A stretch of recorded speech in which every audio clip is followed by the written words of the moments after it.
Oke guys, kalau lu mau kaya, lu harus nonton video ini. Di sini kaya yang gue maksud adalah kekayaan finansial, masalah uang, gimana caranya kita punya puluhan miliar dan kita bisa mempertahankan uang itu. Dan ya di sini kita bakal bedah key takeaway gue dari buku The Psychology of Money.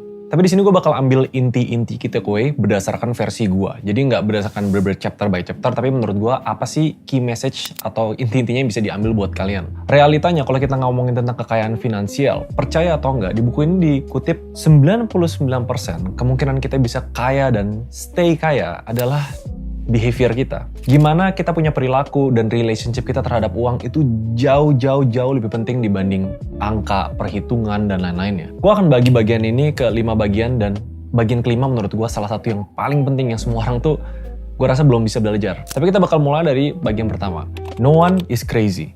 Gak ada di dunia ini sebenarnya yang kita bilang sebagai gila lu soal masalah peruangan. Ngapain lu berjudi, ngapain lu apa. Pertama yang kita harus ngerti, uang dan perilaku manusia terhadap uang itu sangat dipengaruhi dari gimana dia dibesarkan. Dari life experience, dari pengalaman hidup, dari digediin orang tua, dari pertemanan, dan lain-lainnya. Di buku ini dia cerita, ada orang main loteri, terus kayak, lu ngapain beli lotre? Kemungkinan lu menang tuh kecil banget. Tapi ada studi yang menunjukkan bahwa orang-orang yang punya income di level kecil itu, di kepala mereka make sense, gue beli lotre, gue nggak rugi juga dan gue bisa berkesempatan dapat uang gitu. Realitanya kalau misalnya Jeff Bezos, Bill Gates, mereka ditaruh di posisi yang ekonomi rendah atau misalnya mereka nggak terpapar informasi atau pendidikan, kemungkinan besar mereka bakal tetap beli lotre juga. Jadi key takeaway 1 tuh kita nggak boleh ngejudge siapapun di dunia ini tentang keputusan keuangan mereka. Misalnya mereka habisin uang buat clubbing dan lain-lain. Yang kita harus ngerti, setiap orang punya pandangan yang berbeda. Permainan mereka terhadap uang sama permainan kita terhadap uang itu completely different game. Dan sebenarnya sama halnya, kalau orang bilang semua orang bisa jadi billionaire, miliarder dalam US Amerika ya. Menurut gue statement itu bullshit. Karena sampai sekarang cuma ada hampir 3.000 miliarder di dunia dibanding populasi dunia yang 8 miliar orang. Itu kurang dari 0,001%. Kita nggak bisa samain kesuksesan kita dengan orang lain, kita nggak bisa samain experience kita. Jadi intinya apa? Intinya kenali diri sendiri. Kalau misalnya kita pengen punya relasi terhadap uang yang bagus, kita harus kenali gimana kita digedein.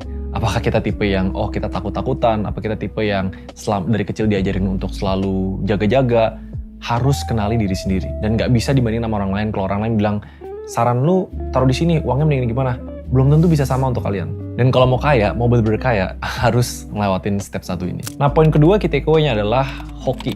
Yes, hoki kalau di buku ini di acknowledge bahwa di dunia itu ada namanya hoki. Kenapa orang kaya di dunia bisa kaya? Karena ada faktor hoki, dan kita nggak boleh pungkirin itu. Resiko dan hoki itu selalu ada dan setiap orang beda-beda. Terserah lah kita mau ngomong privilege dan lain-lain. Tapi hokinya tuh apa? Hoki kalau di definisi gua itu persiapan ketemu dengan kesempatan. Kalau persiapan ya orang-orang yang privilege kayak misalnya Bill Gates nih, dia keluarganya kaya emang dari langit uangnya gitu. Pasti keluarganya kerja keras. Jadi persiapannya turun ke Bill Gates dan ada kesempatan Bill Gates bisa disekolahin di sekolah yang computer science. Dan di saat itu cuma 1 dari 1 juta siswa yang bisa belajar bidang itu. Dapatlah kesempatannya Bill Gates, akhirnya dia bisa ambil momentumnya, komputer lagi naik-naiknya, akhirnya dia bisa create Microsoft. And yes, itu hokinya dia. Dan setiap orang tuh sebenarnya punya timingnya beda-beda ya. Misalnya kayak Jeff Bezos, misalnya kayak Elon Musk, misalnya kayak Warren Buffett. Kita nggak bisa samain kayak gue umur 25, dia umur 30, dia umur 35, tapi udah apa. Balik lagi, harus ada hokinya masing-masing. Kita nggak bisa memaksakan peluang itu muncul di saat yang kita mau. Tapi peluang itu kadang muncul di tempat yang kita nggak expect. Untuk perihal mengambil peluang itu dan menjadi itu jadi kekayaan, kita harus siap dan ya be aware bahwa kita nggak boleh menyalahkan keadaan kalau misalnya waktu kita tuh belum di saatnya. Yang gue bingung, kalau misalnya gue bilang, lu mau nggak jadi kayak orang terkaya di dunia gitu, keberapa? Lu mau nggak jadi Warren Buffett? Semua orang bilang, mau gitu. Tapi lu mau nggak sabar konsisten sampai lu umur 50? Nah, ayo, nggak semua orang mau loh jawab kayak gitu. Maunya gue pengen kaya cepet dan lain-lain. Itulah kayak yang bikin orang, harusnya dia bisa kaya, tapi akhirnya dia nggak kaya. Karena relasi sama ekspektasi dia terhadap peluang, timing, dan hoki itu terlalu ngaco. Ngomong-ngomong tentang Warren Buffett, ini poin ketiga, yaitu compounding. Bagi orang yang sering baca-baca tentang atau belajar tentang investasi, pasti tahu compounding ini adalah itu keajaiban dunia yang keren banget. Banyak orang ngerasa kayak membangun kekayaan itu kita harus cari satu gold mine yang gede banget. Yaitu ya udah kita miskin, boom, tiba-tiba kita ketemu suatu kesempatan yang bikin kita gede banget. Kenyataannya nggak kayak gitu. Pas Bill Gates disekolahin, dia nggak tiba-tiba kayak boom gede banget. Dia bangun Microsoft itu berapa tahun. Sampai akhirnya dia sampai ke net worth tertentu, sampai jadi orang terkaya, dia butuh itu berapa tahun. Setiap orang compoundingnya beda-beda. Kalau kita ngomong orang terkaya kayak Warren Buffett, compoundingnya dia tuh konsisten 20-an% tahun ke tahun, sampai akhirnya bisa diakumulasi ke kekayaan yang luar biasa gede, billions of dollar di umur 50. Dan itu konsep yang banyak orang tahu tapi nggak mau praktekin karena orang pengennya cepet. Realitanya kalau lu bener-bener pengen membangun kekayaan, minoritas banget orang yang tiba-tiba dari miskin terus tiba-tiba boom jadi kaya gitu, itu minoritas banget. Harus ngerti ada namanya butuh proses dan waktu untuk akumulasi kekayaan. Jadi bagi yang nggak ngerti, compounding itu analoginya kayak bola salju lah. Jadi semakin early, semakin muda kita memulai, itu bola salju kan makin turun makin gede. Dan kita sebagai anak muda tuh punya satu superpower, yaitu waktu. Semakin banyak waktu yang kita punya dan semakin konsisten kita mulai dari sekarang, kita bakal bisa mendapat kekayaan lebih banyak. Dan biasanya kekayaan yang didapat secara perlahan itu akan bertahan jauh lebih lama dibanding kekayaan yang dapat target. Pasti kalian sering denger dong orang yang dapat lotre, dapat jutaan dolar terus tiba-tiba jadi miskin lagi, bangkrut. Jadi poin ketiga ini, jangan underestimate yang namanya compounding, gunakan waktu dan konsisten gulung kekayaan kalian. Nah, urutannya kan dari pertama kita ngomongin tentang basisnya, tentang backgroundnya, kedua gimana cara menemukan kekayaan, yaitu melihat peluang, ketiga kita compounding, keempat kadang-kadang di tengah jalan bola salju itu tiba-tiba runtuh dan kita harus ulang lagi. Itu namanya room for error. Jadi kita ke keempat ini, apapun di dunia ini, kita nge-plan sesuatu nih, jarang banget dia jalan 100% sesuai dengan plan kita. Dan biasanya kebanyakan orang tuh nggak mempersiapkan room for error. Nggak mempersiapkan, gue bisa gagal. Akhirnya itu yang bakal bisa bikin orang jatuh dan rugi miliaran. Atau mungkin kehilangan semua kekayaan dia.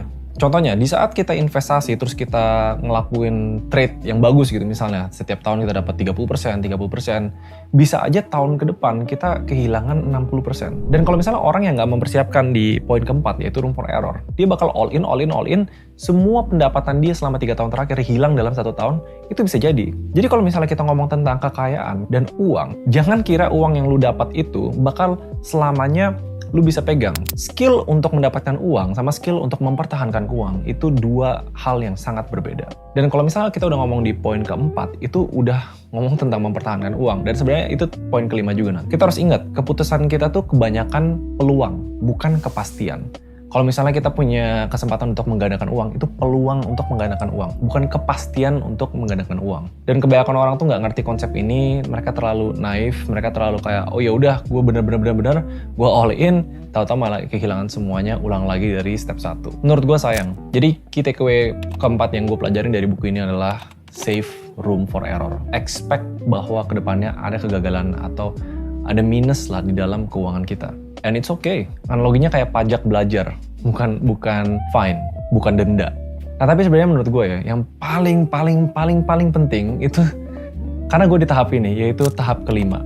Key takeaway 5 adalah when is enough. Berapa itu cukup untuk kita? Sebenarnya kita semua tuh punya life expectancy atau ekspektasi terhadap hidup yang kita mau tuh beda-beda. Ada yang pengen sederhana, ada yang pengen mewah, dan lain-lain. Tapi kadang kalau misalnya kita udah di tahap 1, 2, 3, 4 sampai kita mengumpulkan kekayaan, lalu kita udah berhasil bisa beli apa yang kita mau, hidup dengan lifestyle yang kita mau, terus kita mempertaruhkan semua kekayaan kita untuk mendapatkan lebih. Padahal, belum tentu lebih itu bikin kita lebih happy. Belum tentu kekayaan yang lebih itu bisa bikin kita lebih terpenuhi hidupnya. Ada quote-nya, mencari uang yang kita nggak butuh, akhirnya meresikokan uang yang kita sebenarnya butuh. Buku ini ngereferensi ada namanya Rajat Gupta. Dia tuh orang yang dari nol, dari orang yang slums lah. Tapi dia grinding sampai di umur 40 dia berhasil jadi CEO-nya McKinsey. Itu perusahaan yang luar biasa gede. Dan di tahap itu dia punya net worth atau kekayaan $200 juta. Itu tuh uang yang siapapun tuh udah bisa hidup dengan nyaman, bahkan berapa keturunan. Tapi akhirnya dia nggak tahu when is enough. Dan dia ngebet 200 juta itu dan melakukan hal ilegal, yaitu insider trading. Dari sana dia masuk penjara selama 2 tahun, dia kehilangan banyak banget dari kekayaannya dan dia kehilangan reputasi dan lainnya, sampai akhirnya sekarang bisa nggak dia dapetin lagi sampai berapa juta itu? Belum tentu bisa. Jadi kalau misalnya kita udah tahap udah membangun kekayaan, punya relasi yang baik, kita udah tahu konsep compounding, udah sabar, jangan lupa di ujung kita harus tahu when is enough, berapa sih yang cukup untuk kita. Gue tahu kebanyakan milenial dan Gen Z di zaman sekarang itu kayak mungkin nggak bakal cukup gitu, gue bakal mau terus, tapi percaya deh nanti kalau udah di tahap lebih berumur, udah mulai berkeluarga, lu udah tahu prioritas di dalam hidup kita mungkin udah bukan tentang mencari kekayaan yang luar biasa banyak, tapi kita pengen hidup happy. Dan itu yang menurut gue harus ditanamin mindsetnya dari sekarang. Jangan sampai kita tergoda greed, envy, keserakahan, jealous. Kita ngerasa cukup tapi ternyata temen kita pamer mobil, oh nggak cukup nih. Jangan kepancing itu. Akhirnya itu seluruh life cycle dari membangun kekayaan sampai mempertahankan kekayaan akan berhenti di step ini. Kalau misalnya kita udah sabar, kita udah membangun sampai akhirnya oke, this is it. Gue udah dapat apa yang gue mau secara uang, lalu gue akan melakukan yang lain, yaitu achieve apapun yang gue mau in life. Tapi beberapa key takeaway dari buku ini bilang, apa yang kita pelajari sekarang, itu bisa berubah 5 tahun lagi, 3 tahun lagi, 10 tahun lagi. Berjalannya life experience kita terkembang, misalnya kita ketemu orang brengsek, kita trauma, nggak bisa percayain orang, itu akhirnya bikin kita punya relationship yang berbeda dengan uang lagi. Jadi mungkin strateginya harus di-adjust, tapi menurut gue 5 key takeaway tadi, konsepnya nggak bakal berubah untuk siapapun yang mau mendapatkan kekayaan dan mempertahankan kekayaan finansialnya. Itu sih, kalau mau di-summary, kenali diri sendiri, gunakan waktu, sabar, compounding, dapetin proses untuk kekayaannya, dan jangan serakah. Akhirnya di saat kita udah naik level, nikmati prosesnya, jangan jealousan. Mempertahankan kekayaan itu berbeda skillnya dibanding mendapatkan kekayaan. Hopefully dari sini kalian bisa belajar banyak tentang, ya ini kutipan dari Psychological Money, tapi pakai versi gue sendiri. Kalau misalnya ada buku yang kalian pengen gue review atau gue bahas lagi di YouTube ini, feel free untuk komen di bawah. Atau mau nanya apa aja, feel free, pasti bakal ada yang diskusi. Kalau misalnya bermanfaat, like, subscribe, comment. I guess I'll see you guys in the next video. Bye.